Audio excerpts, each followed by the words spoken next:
Ladies and gentlemen, Happy New Year. So, before Christmas, we got a lovely little package sent to us from our friends over at BenQ. Yep, it's the EW3270U.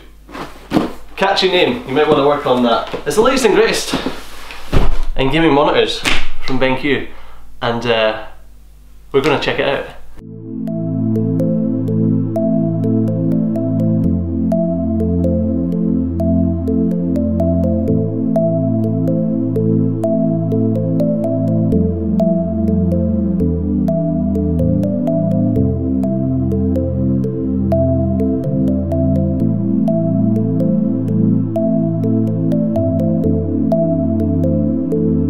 So, here's some footage of me playing some games on the monitor because it's much more interesting than looking at my face.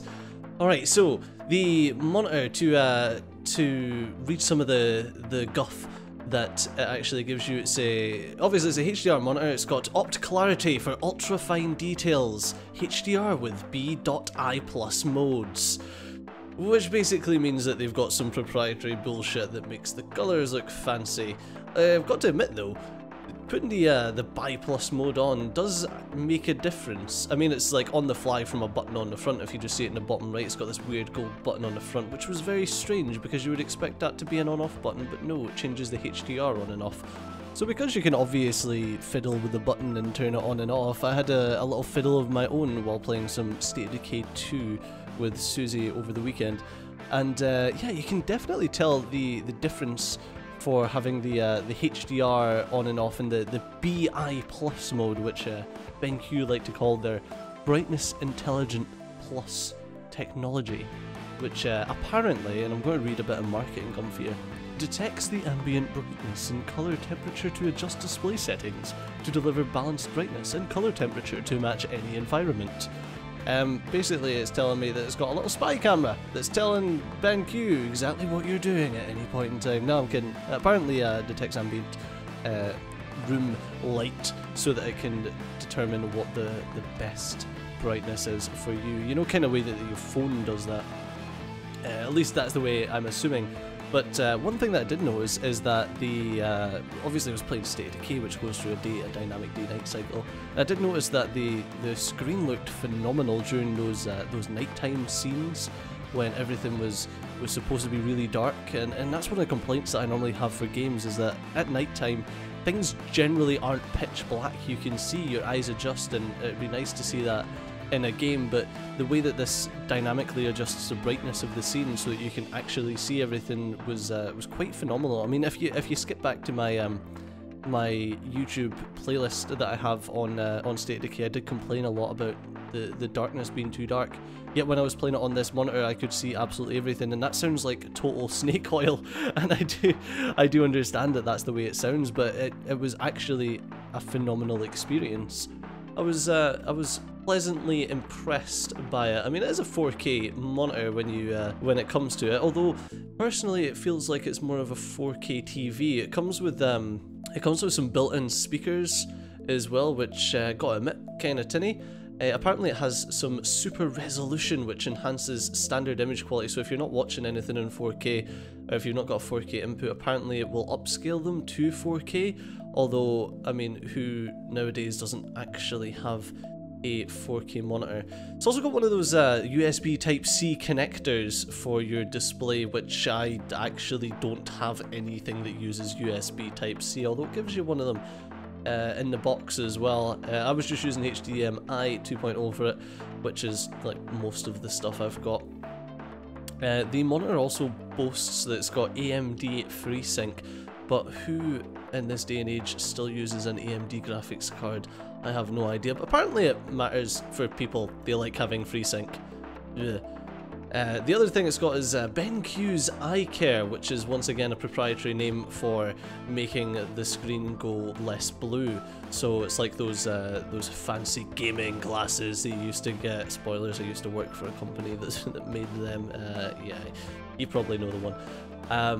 Which apparently does help people from getting headaches when they look at screens for a long time, and eye fatigue, which is a thing that I'd never heard of before these types of glasses come out. So yes, It apparently has a Global Safety Authority certification for flicker-free, low blue light and brightness intelligent plus, which is truly friendly to the human eye. Yeah, it makes it go a bit orange, although I do admit when I'm looking at like Word documents and things that are on like a white background, it does really help not to get eye fatigue. But I do understand it. Apparently it reduces eye strain by changing the color temperature when you're in different types of environments. I mean, overall, it's a pretty solid monitor. The aesthetic of it, when I first pulled it out of the box, I didn't really like it, and that's because I think I've been spoiled. Like, it's got like this proper Samsung aesthetic, and I know I probably shouldn't mention another brand talking about it, but all the new Samsung. And the reason I mention Samsung is I'm a massive Samsung fanboy, but they've all got like this this brushed stainless steel bar along the bottom, and as you see the BenQ's got the grey bar along the bottom, and there was something just a bit cheap feeling about it not being brushed stainless steel, but I think that's just because, yeah, I'm a ponce, you know. But I do like that look, and it felt, there was something about like that all plastic bezel that I wasn't a fan of.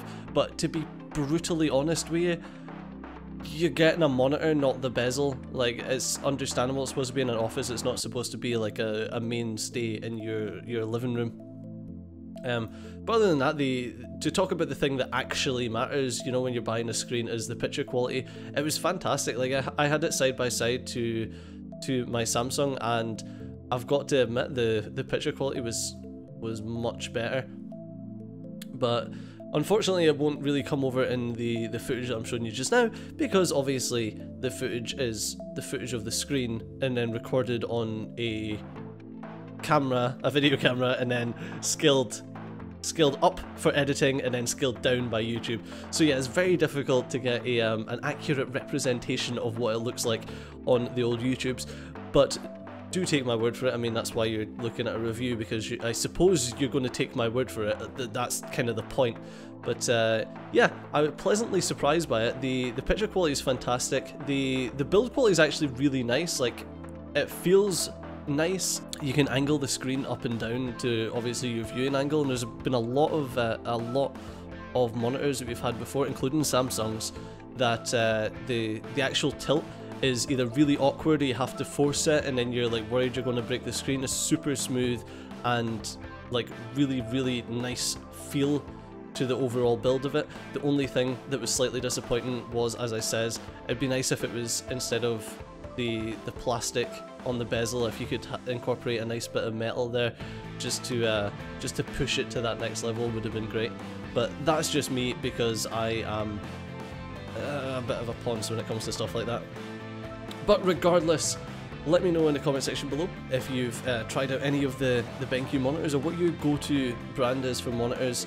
I personally, as I says, always go for Samsung, but I'm probably going to be swayed, man. This is a good monitor, and considering that it's a 32-inch monitor, and you can pick it up on Amazon just now for £385. Recommended retail price is £400, so I mean, it's not too bad for a 32-inch monitor that's got speakers, it's got a headphone jack as well, which you don't get from a regular TV. 4K, eye care, all the jizz coming out of it.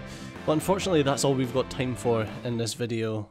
Hey, you made it to the end. Congratulations! But while you're here, why don't you just hit the subscribe button and maybe consider becoming a Patreon? Helps out a great deal and it keeps the channel going. Links in the description below. But as always, I've been Steve, you've been awesome. I'll see you next time. Bye bye.